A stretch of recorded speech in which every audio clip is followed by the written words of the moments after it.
पित्त हा त्रास मुख्यतः चुकीच्या आहार विहारामुळे आणि ताणामुळे होतो. आयुर्वेदानुसार शरीरात पित्तदोष वाढला की छातीत जळजळ, आंबट ढेकर, उलटी, डोकेदुखी, जुलाब, चिडचिड, तोंड कडू होणं यासारखे त्रास होतात. दैनंदिन जीवनामध्ये आपण काही सोपे आणि कठोर नियम जर पाळले तर पित्ताचा धोका कमी होतो. जसं की जेवणाची वेळ नियमित ठेवा. रोज ठराविक वेळी जेवण करा. उशिरा जेवण केलं किंवा खूप वेळ उपाशी राहिलं तर यामुळे पोटामध्ये जास्त आम्ल तयार होतं. सकाळचा नाश्ता टाळणं ही खूप मोठी चूक आहे. सकाळचा नाश्ता 7 ते 9 मध्ये करून घ्या. दुपारचं जेवण 12 ते 2 मध्ये उरकून घ्या आणि रात्रीचं जेवण 7 ते 8च्या दरम्यान नक्की करा. दुसरं महत्त्वाचं म्हणजे पोट भरून न खाणं. पोट पूर्ण भरून जेवल्यावर पचनावर ताण येतो आणि पित्त वाढतं. आयुर्वेदाच्या नियमानुसार 50% अन्न खा, 25% पाणी प्या आणि 25% पोट रिकामं ठेवा. यामुळे अन्न व्यवस्थित पचतं. खूप तिखट आणि मसालेदार पदार्थ कमी खा. जास्त तिखट पदार्थ पित्त वाढवतात आणि हे पदार्थ मात्र नक्की टाळा. जसं की जास्त मिरची खाणं, गरम मसाला, तळलेले पदार्थ, जंक फूड, फास्ट फूड, जास्त लोणचं. त्याचप्रमाणे चौथं महत्त्वाचं म्हणजे रिकाम्या पोटी चहा किंवा कॉफी घेऊ नका. खूप लोक सकाळी उठल्याबरोबर लगेच चहा पितात.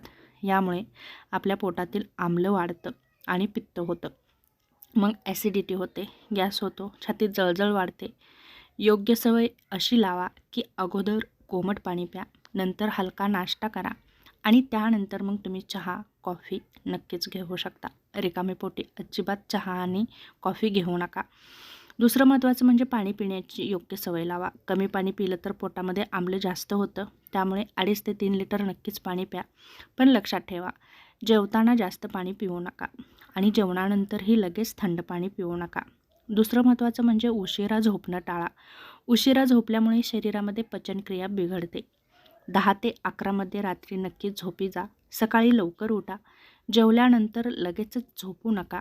जेवल्यावर लगेच झोपला तर अन्न पचत नाही. म्हणून जेवणानंतर 10 ते 15 मिनिटे चाला आणि 2 तासानंतर झोपा. दुसरं महत्त्वाचं म्हणजे तणाव आणि चिंता कमी करा. जर तुम्ही सततच चिंता करत असाल तर पोटामध्ये जास्त आम्ल तयार होतं.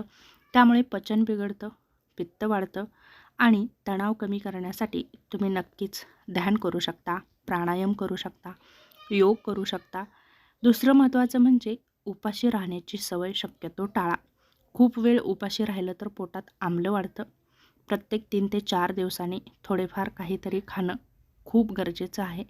जसं की तुम्ही फळं खाऊ शकता, सुका मेवा खाऊ शकता, ताक पिऊ शकता.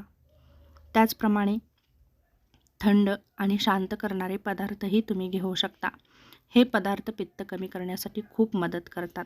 जसं की ताक घ्या, नारळ पाणी घ्या, काकडी खा, कोथिंबीर खा.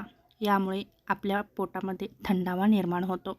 त्याचप्रमाणे धन किंवा गुळवेलही घेऊ शकता. दुसरं महत्त्वाचं म्हणजे धूम्रपान आणि मद्यपान टाळा. धूम्रपान आणि मद्यपानामुळे पोटातील आम्ल वाढतं, पचन बिघडतं आणि पित्त वाढतं. रोज व्यायाम करा. व्यायामामुळे पचन सुधारतं, गॅस आणि पित्त कमी होतं. त्यासाठी तुम्ही उत्तम व्यायाम करू शकता. चाला, योग करा. यामुळे तुमच्या शरीराची हालचाल होते. त्याचप्रमाणे सूर्यनमस्कार करा. जास्त गरम अन्न खाणं टाळा. खूप जर गरम अन्न खाल्लं तर पित्त वाढतं. म्हणून कोमट किंवा साधारण तापमानाचंच जेवण असावं. त्याचप्रमाणे खूप वेगाने जेवू नका. जर तुम्ही घाईघाईत जर जेवण करत असाल तर अन्न नीट चावलं जात नाही. त्यामुळे पचन बिघडतं, पित्त वाढतं. अन्न नीट चावून खा. आणि काही महत्त्वाच्या सवयी जर तुम्हाला असतील तर मात्र त्या नक्कीच टाळा. जसं की या सवयींमुळे शरीरामध्ये पित्त वाढतं. जेवल्यावर लगेच मोबाईल बघणं, खूप वेळ बसून राहणं, तळलेले पदार्थ जास्त खाणं, खूप साखर खाणं. आयुर्वेदिक उपायही तुम्ही नक्कीच करू शकता, जे तुमचं पित्त कमी करायला मदत करतात. जसं की सकाळी कोमट पाणी प्या किंवा जिरं पाणी घ्या. आवळा खा. तुळशीची पाने टाकून गरम पाणी प्या. दुसरं महत्त्वाचं म्हणजे पोट रिकामं ठेवू नका. पोट जर खूप वेळ रिकामं राहिलं तर पित्त वाढतं. मग तुम्ही मधल्या वेळेमध्ये फळे घेऊ शकता, ज्यूस घेऊ शकता, ताक खाऊ शकता, भिजलेले बदाम खाऊ शकता. उन्हात जास्त फिरणं टाळा. जास्त उष्णता पित्त वाढवते. म्हणून उन्हाळ्यामध्ये डोक्यावर टोपी घ्या, थंड पाणी प्या, नारळ पाणी प्या.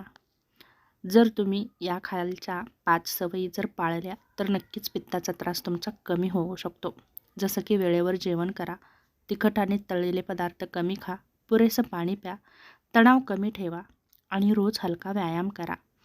पुरेसं पाणी पिणं, तणाव कमी ठेवणं, रोज हलका व्यायाम करणं यामुळे तुमचं शरीर नक्कीच सदृढ आणि निरोगी राहू शकतो. या जर सवयी तुम्ही नक्कीच पाळल्या तर तुम्हाला पित्ताचा त्रास नक्कीच कमी होऊ शकतो आणि पित्ताचा त्रास कमी झाला की नक्कीच तुमचं संपूर्ण शरीर निरोगी राहायला नक्कीच मदत होते. तेव्हा या चांगल्या सवयी नक्कीच तुम्ही स्वतःला लावून घेऊ शकता आणि निरोगी राहू शकता.